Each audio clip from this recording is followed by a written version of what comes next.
So today's video will be tips for realtors that are working with Section 8 clients, okay? So this video is for my realtors, my rental agents. So I used to work at Section 8, so I have some tips for you guys, okay?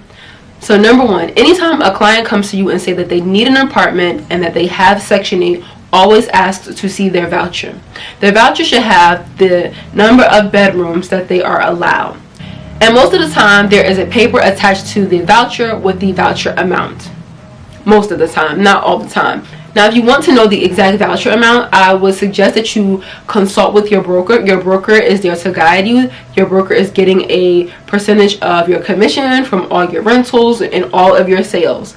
Now, what my broker did was she had a printout of the standards and the rental amounts for like the surrounding towns. My broker's office was in a town called West New York, but in New Jersey. So all the surrounding towns, Jersey City, West New York, Guttenberg, so for a studio, for example, she would know the maximum amount of rent that Section 8 would pay for that. For a one bedroom, the maximum amount of rent that Section 8 would pay for the one bedroom. So if your client comes to you and they do have a voucher and it only has the bedroom amount, but not their maximum rent amount, ask that client for the caseworker's name and email address. Email them. Email the caseworker. Say, hey, my name is Kenya. I have your client Yolanda Simmons. She has a 2-bedroom. What is the maximum voucher amount? I want to find her an apartment, but I want to make sure that I'm finding them in the price range versus wasting my time finding her apartments that are way above price range. And most of the time, the caseworker will tell you. Now, when I was working at Section 8, I worked in a major city. Please don't call me. I do not suggest you calling any caseworker on her phone that works in a major city, because the caseload is heavy. And the last thing I want to do is talk to a realtor on the phone, because technically that's not a part of my job description to tell you the voucher amount. Like, I could care less. And so if you email me, however, if you email me, I will promptly respond quickly, okay? And when I was a rental agent working as a realtor, and I would email caseworkers, they would email me back.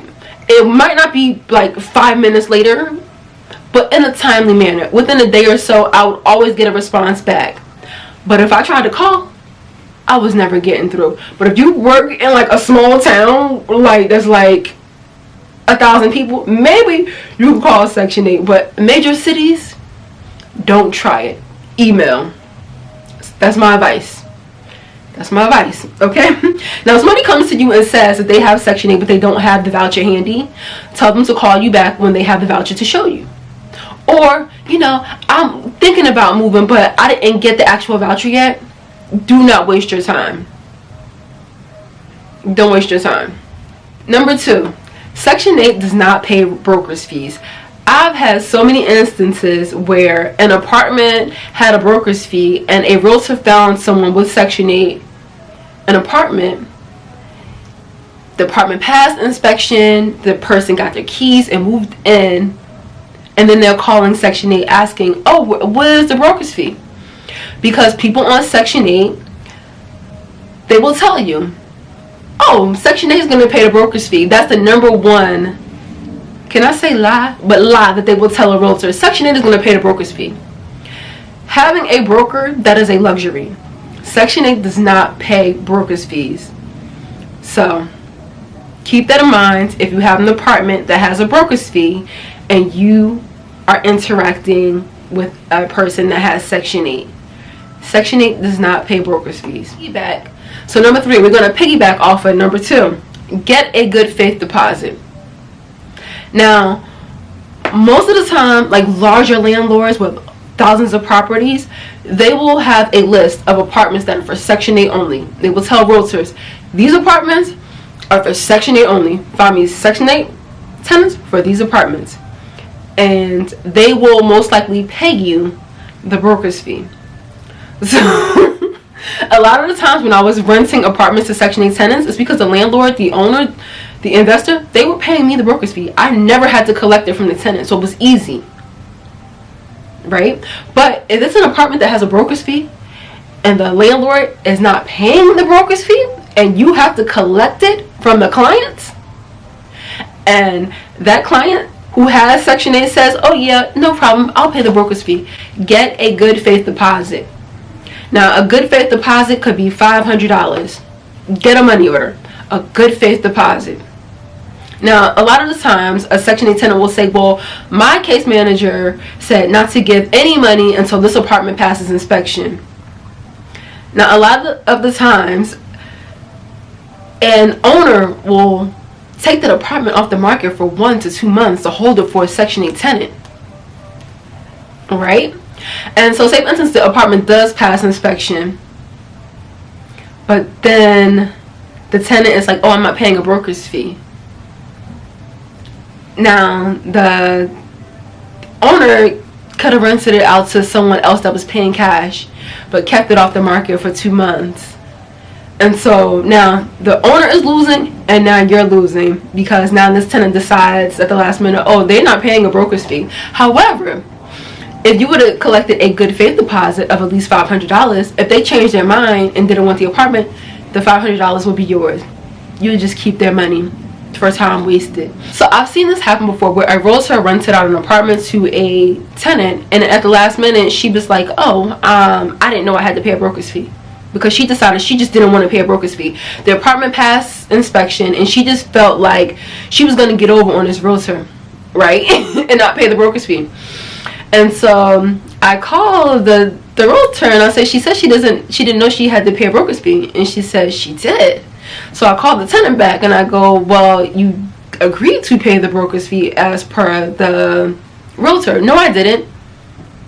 And then she says, oh, well, she told me at the last minute. And so the realtor sends me over a paper which she signed, basically agreeing that she would pay a broker's fee on this apartment. And it was like a month and a half prior, when she first looked at the apartment and decided that she wanted it. And so the owner of the house said, luckily, the owner of the house was like, you know what? If she would lie like that, she's a liar. I don't want her as a tenant. And she couldn't get the apartment. So it didn't work out in her favor. She tried to get over it because she thought that once the apartment passed inspection, that we would call her, which we did, tell her her portion of the rent, and that she would just get the keys and move in and bypass this realtor. No. So always collect a good faith deposit. Be careful with renting apartments to tenants that have Section 8 if that apartment requires a broker's fee. I personally wouldn't, but I don't think I'm supposed to tell y'all that out loud. But me, I wouldn't do it. Number 4, realtors. Owners cannot charge money on the side. So if the voucher amount is for a, say for instance, a studio, the voucher amount is for $1,100, but that landlord is trying to get $1,400 for it. You can't make a deal and charge an extra $300 on the side. That is illegal. That is illegal. That is against the Department of Housing's rules. Don't do it. Don't do it. Okay? So always try to find a tenant, an apartment within that voucher amount. So if they could only find an apartment for $1,100, only find them an apartment for $1,100. And number 5, screen all tenants, because Section 8 does not do it. Well, when I worked at Section 8, I worked in Newark, which is one of the largest cities, which is the largest city in New Jersey. We did not screen tenants. Ex-cons, felons, all types of people were able to get vouchers. If you were on that list and your name came up, we gave you a voucher. So if they told you, I don't want to pay the application fee because Section 8 already did my background check, don't take their word for it.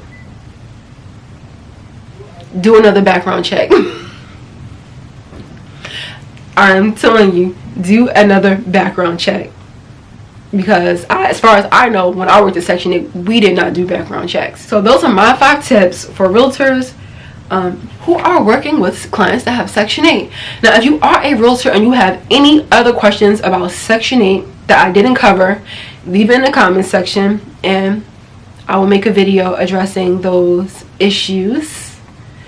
Because, yeah, working at Section 8 was very interesting. I have a lot of stories, a lot of tips. And so if you have made it to the end of this video, I would like to thank you for coming to kick it with me, and I hope that you were able to take something from this video and apply it to your career as a realtor / rental agent. I hope it was helpful. I hope it works out for you. And with that being said, follow for more, and yes, I will see you guys in my next YouTube video. Toodles.